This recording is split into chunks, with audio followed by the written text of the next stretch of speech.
Hi friends, ரொம்ப நாள் ஆச்சு நான் லாங் வீடியோ போட்டு. சரி, சண்டே வந்து சமையல் பண்ணிட்டு வீட்டில் எதனா வந்து வைக்கலாம். ரொம்ப என்னால் பெரும்பாலும் வீட்டில் எதுவுமே பண்ண முடியாது ஃப்ரெண்ட்ஸ். இன்றைக்கி இந்த வெங்காயம் தக்காளி இது வைக்கிற கூட ரொம்ப வந்து அழுக்காக இருந்துச்சு. சரி, அதெல்லாம் கழுவி வெளியில் காய வச்சுட்டு அதில் கொஞ்சம் பேப்பர் எதனாச்சும் போட்டு இப்போ இப்போ வெங்காயம் தக்காளின்றத அதாவது வெங்காயம் தக்காளி வந்து நம்ம கடையில் போய் வாங்க போய் வச்சுக்கோங்களேன். அது வந்து ரேட் அதிகமாக இருக்குது ஃப்ரெண்ட்ஸ். நம்ம இங்கே வந்தது ரோட்டில் வரும் பார்த்திங்களா, அதில் தான் வந்து 4 கிலோ 100 ரூபா அப்படின்னு விற்கிறான். நான் 50 ரூபாய்க்கு வாங்கினேன் பார்த்துக்கோங்க, எவ்வளோ வருது பாருங்களேன். சின்ன வெங்காயம் 50 ரூபாய்க்கு, அது சாம்பார் வெங்காயம், பெரிய வெங்காயம் 50 ரூபாய்க்கு வாங்குவோம் ஃப்ரெண்ட்ஸ். 50 வச்சா 100 ரூபாயிலே நம்ம வேலை முடிஞ்சிடும். அது வந்து எனக்கு 1 வாரம் வரும் கரெக்டாக. நம்ம பண்ணுறதை பொறுத்து வரும் நமக்கு ஃப்ரெண்ட்ஸ். அது இது கடையில் வாங்கினீங்கன்னா நமக்கு அது பத்தவும் மாட்டேங்குது. பெருசு பெருசாக இருக்குது, கணக்கு தெரியாமல். இப்போ பெரிய வெங்காயமாக ஒன்று இது வந்து செகண்ட் குவான்டிட்டியாக இருக்குது. செகண்ட் குவாலிட்டியாக இருந்தாலும் நம்ம ஃபேமிலிக்கு இது போதும். 50 ரூபா கொடுத்து 100 ரூபாயிலே கரெக்டாக வேலை முடிஞ்சுது. அதே மாதிரி ரோட்டில், அதாவது கடையில் போய் வாங்குறதுக்கு இது எனக்கு பெஸ்ட்டு மாதிரி தோணுது ஃப்ரெண்ட்ஸ். அதனால தான் அந்த ஐடியா உங்கள்கிட்ட ஷேர் பண்ணுறேன். பெரும்பாலும் நம்ம கடையில் போய் இப்போது கேரட்டு, பீன்ஸு அதெல்லாம் ஒரு தடவை வாங்கினா நான் உங்கள்கிட்ட காட்டுறேன். எல்லாமே இந்த 20 ரூபாய்க்கு தான் வாங்குவேன். 1/2 kilo carrot, 1/2 kilo beans, 1/2 kilo beetroot அந்த மாதிரி வாங்குவேன். எனக்கு என் ஃபேமிலிக்கு எப்படியும் ஒரு 4 நாள் 5 நாள் கிட்ட கரெக்டாக வரும் ஃப்ரெண்ட்ஸ். பாருங்களேன், சின்ன வெங்காயம்லாம் எவ்வளோ குண்டு குண்டாக பெருசு. இதெல்லாம் 50 ரூபா தான் ஃப்ரெண்ட்ஸ். நமக்கு என்ன 100 வெங்காயம் 150 வெங்காயம் போடுவோம். அப்படியே கறி குழம்பு வச்சா ஒரு 1/4 கிலோ போடுவோமா, அவ்வளோதானே போடுவோம். உருளைக்கிழங்கும் அப்படி தான் ஃப்ரெண்ட்ஸ். 1 கிலோ வாங்குவேன். 1 கிலோ 2 நாளைக்கு வரும் வச்சுக்கோங்களேன்.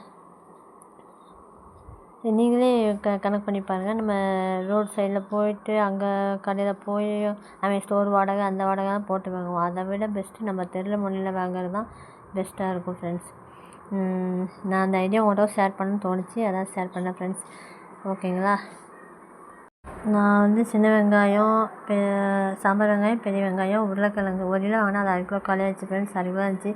சரி, 1/2 கிலோ காட்டுறேன். அதேமாதிரி பூண்டும் அப்படி தான். பூண்டும் புளியும் அப்படி தான் ஃப்ரெண்ட்ஸ். பூண்டும் தெருமுனையில் தான் வாங்குவேன், புளியுமே தெருமுனையில் தான் வாங்குவேன். நம்ம 100 ரூபாய்க்குலாம் புளியெல்லாம் வாங்கிடலாம் ஃப்ரெண்ட்ஸ். ஓகேங்களா. என்னுடைய ஐடியாவை கொஞ்சம் பண்ணி பாருங்கள், உங்களுக்கு யூஸ்ஃபுல்லாக இருக்கும். அப்புறம் வந்து இன்றைக்கி காலையில் டிஃபன் என்ன பண்ணேன் பார்த்திங்கன்னா, மீன் மேக்கர் போட்டு கொஞ்சம் குக்கர்லேயே வந்து தோசைக்கு தொட்டுக்க வச்சேன். நல்லா தான் இருந்துச்சு ஃப்ரெண்ட்ஸ். இதில் வந்து மிளகாய் பொடியே போடல பார்த்துக்கோங்க. காஷ்மீரி பொடி, தனி மிளகாய் தூள், அப்புறம் வந்து ஜீரகப்பொடி, அப்புறம் வந்து கரம் மசாலா, இதான் ஃப்ரெண்ட்ஸ் போட்டேன். காரம் இல்லை, ஆனால் சூப்பராக இருந்துச்சு ஃப்ரெண்ட்ஸ். நான் யூடியூப்பில் ஒரு வீடியோ பார்த்தா சரி செஞ்சு பார்க்கலாம் அப்படின்னு சொல்லிட்டு ஃபஸ்ட் டைம் செஞ்சு பார்த்தேன். நல்லா தான் இருந்துச்சு ஃப்ரெண்ட்ஸ், செம்மையாக இருந்துச்சு. இந்த வீடியோ வேணும்னா கமெண்ட்ஸில் சொல்லுங்கள், எப்படின்னு நான் போடுறேன் உங்களுக்கு. ஓகேங்களா. சாப்பிட்டு பார்த்தேன், ரொம்ப சூப்பராக இருந்துச்சு ஃப்ரெண்ட்ஸ். இது குக்கர்லேயே வதக்கிட்டு 2 விசில் விட்டதுக்கப்புறம் வெங்காயம் தக்காளி இந்த மசாலா பொடியெல்லாம் போட்டு லைட்டாக வதக்கிட்டு தண்ணி ஊற்றி 2 விசில் விட்டிங்கன்னு வச்சுக்கோங்களேன்.